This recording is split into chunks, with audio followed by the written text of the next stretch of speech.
everyone, it's Paul at Morningside School of Music here. Today I'm going to talk to you about the best way to tune a guitar. That could be an acoustic guitar, nylon string, or an electric guitar, electroacoustic, ukulele, you name it.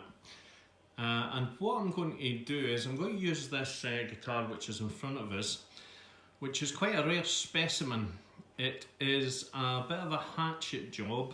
This, I'm going to put pictures on the screen as I'm speaking. This guitar started off as a Les Paul studio, and I sent it down to Martin Sims, who is based down in Ashford, Kent. He deals with all the celebrities' guitars, you know, you name a famous guitarist, he has built their guitar, or he was quite famous. He was one of the first people who started putting LEDs in the necks of guitars and lights and things like that. So Martin's got a great workshop, so I decided to send the guitar down to him because I saw a guitar that Justin Hawkins from The Darkness had, which I thought was incredible. Unfortunately, the price range, I believe there was only a very small amount of them made, and I think the price range was up there like £15,000-20,000. A lot of money. I was a student at the time and certainly didn't have that kind of money to spend on a guitar. Anyway, so we sent this down to him, gave him the specs, what I was after, and this is what he came back with, and it is absolutely delightful.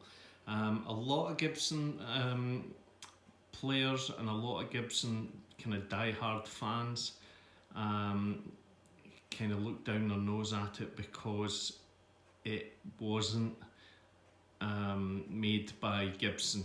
Well, obviously it's a Gibson guitar, but it's been tampered with by a non-Gibson employee or technician.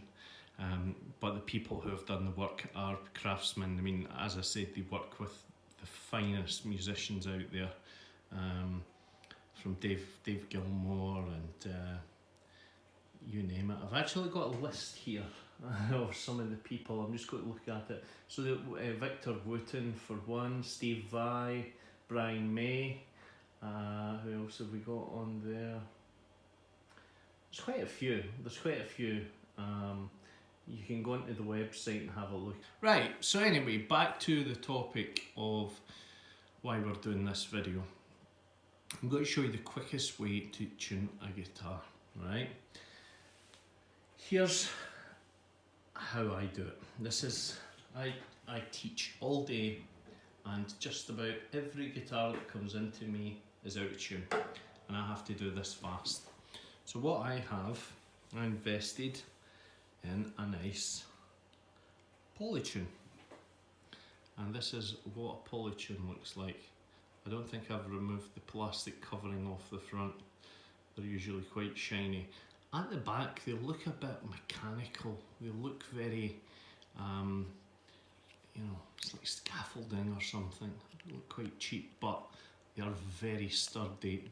You can feel the pressure in that spring is just phenomenal. Okay, and all you have to do, press the button at the top, switches on, and tells us through vibration whether you have to tighten the string or loosen the string. So I'll switch it back off just now, and we shall move it closer. Now, I'm a music teacher, I'm not a cameraman, I'm not a studio engineer when it comes to filming, so you'll have to excuse me just moving everything over here so you can see up close. Right, so let's move a little bit closer. Here we go, we're getting there. Right, so the first thing I will do is I will clip the tuner on the top, making sure it's making perfect contact.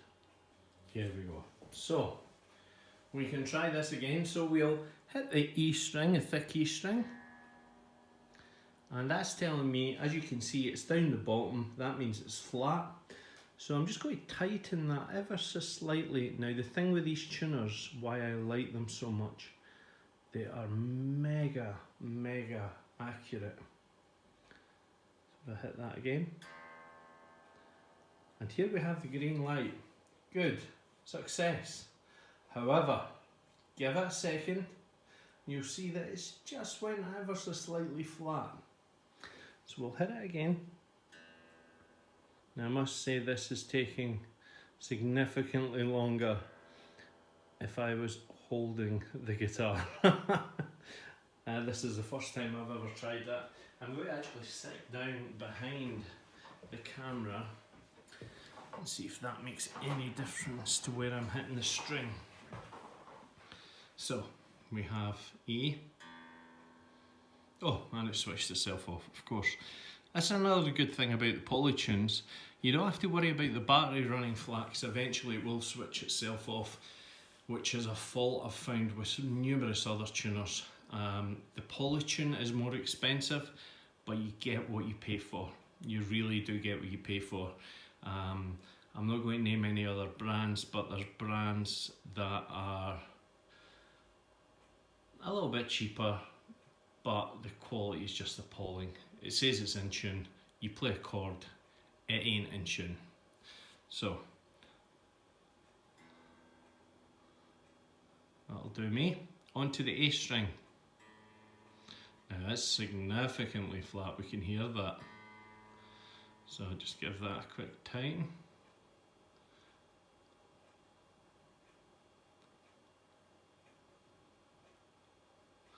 And I'll try that again. Maybe just a smidgen too much. It's actually quite hard. It's quite hard tuning a guitar like this with a camera and a guitar in this position. So that looks pretty cool. Then on to the D. Now that's way flat. It actually is jumping into C sharp there. That's how flat it is.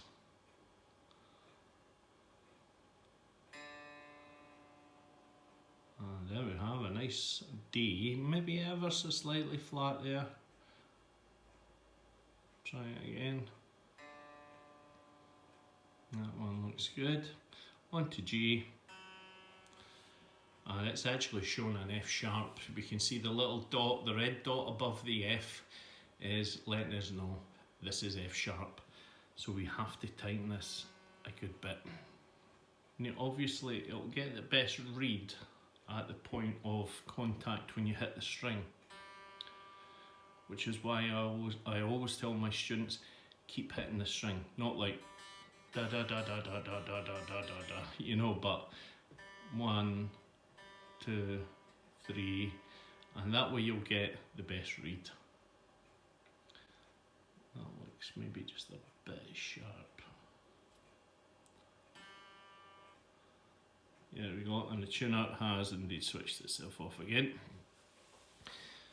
Not necessarily a bad thing, because it saves your batteries. The B needs a little bit of a tighten. A little bit of a tighten. Now, I promise you, I know you won't believe me, but I can do this much faster if I was holding a guitar. It's just because it's in a guitar stand and I've got a tripod and a camera in front of me. It's embarrassing me. Here we go, get up there. That'll do it. And last but not least, the thin E string.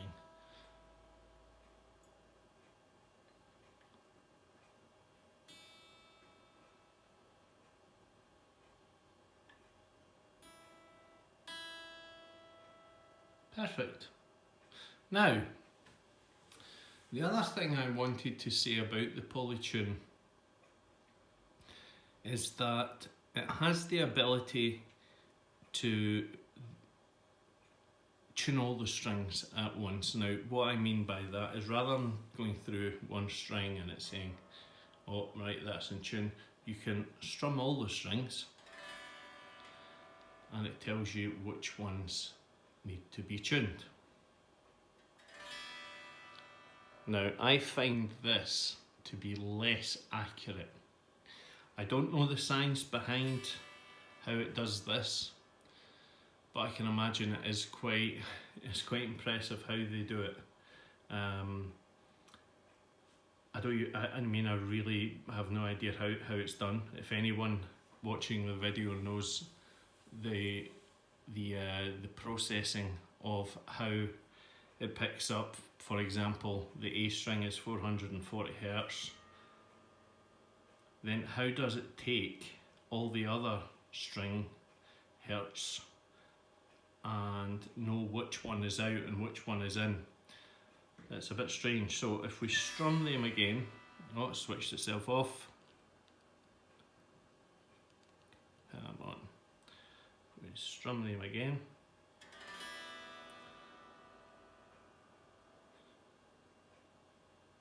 Now you'll see some are dying out, and it's telling me that this thick E string is flat.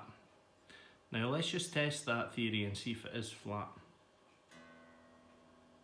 Ah, clever. Maybe I'm not giving it as much credibility as it deserves. I mean, it is the best tuner out there. There isn't a better tuner as far as I'm concerned. So if you have a spare £40, or I don't know what it is in US dollars, but I would recommend the Polytune. There is different models of the Polytune, but the one I have, I don't even know what this one's called. I've actually got 3 of these. This is the TC Electronic, and it doesn't really say anything else. The Polytune. So, the other thing, I'm not going to give a demonstration on what it's all capable of, because that's not the point of the video, and to be honest, I don't really know. I don't really know how the rest of it works, but there are buttons on the side for if you want to do drop D tunings, or if you want to tune maybe a different instrument.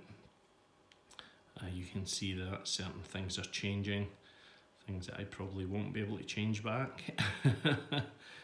So I don't know what these things are, but I do know that it tunes lots of other things. Let's see what happens now. I don't know. But anyway, the purpose of the video was to show you the best way to tune a guitar, and what we can take from this is that Polytune are a fantastic brand. They're a little bit more expensive, but you do get what you pay for. And the other thing to take from this is, if you are going to tune a guitar, don't have a tripod with a camera and a microphone and lights in front of you whilst you balance your guitar in a guitar stand. I hope you enjoyed this video. We do try our best. We aren't professional filming people. We are professional music people. We are musicians, and so you'll have to excuse the quality. We're learning as we go, and we're learning the editing side of things. So if you could give us a subscribe, a thumbs up, we would be so grateful indeed. And of course, if you live in the Edinburgh or the East Lothian or West Lothian or Fife or the borders, please feel free to get in touch with us. I'll put our email address at the bottom. If you have any questions, just put the questions in the comment section, and I will do my utmost to get you the answer. If I don't know the answer, then I will find it out for you, I promise. Thank you so much for your time, and have a great day.